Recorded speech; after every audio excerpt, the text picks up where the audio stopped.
అమెరికాలోని పెద్దల సభలో ఆ దేశ అధ్యక్షుడు ట్రంప్కు భారీ ఎదురుదెబ్బ తగిలింది. ఇది ట్రంప్ మీద పెరుగుతున్న వ్యతిరేకతకు ఓ కొలమానంగా భావించవచ్చు.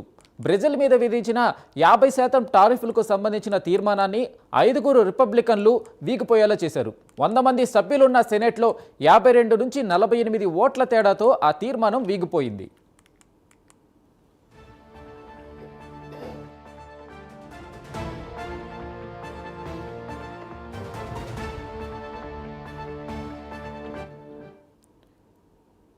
నిజానికి సెనెట్లో ట్రంప్కు భారీ మెజార్టీ ఉన్నప్పటికీ 5 సభ్యులు ట్రంప్ నిర్ణయాలను వ్యతిరేకిస్తూ డెమోక్రాట్లతో చేతులు కలిపి బ్రెజిల్ అమెరికాకు ఎగుమతి చేసే వస్తువుల మీద 50% పన్నుల డిక్లరేషన్కు వ్యతిరేకంగా ఓటేశారు.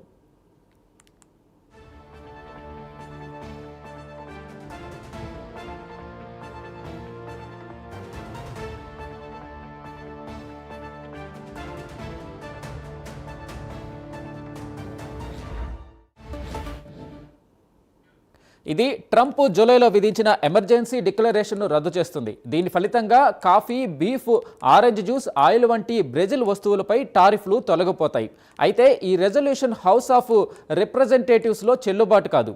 బ్రెజిల్కు వర్తింపజేసే 50% టారిఫ్ బిల్లు దిగువ సభలో పాస్ కావడం లేదా ట్రంప్ సంతకం చేయడం వల్ల అమల్లోకి వచ్చే అవకాశం ఉంది. అయితే సెనెట్లో సంభవించిన ఈ ఘటనతో ట్రంప్ ట్రేడ్ వార్పై అసంతృప్తి ఏ స్థాయిలో సూచిస్తుందో అర్థం చేసుకోవచ్చు అంటున్నారు నిపుణులు.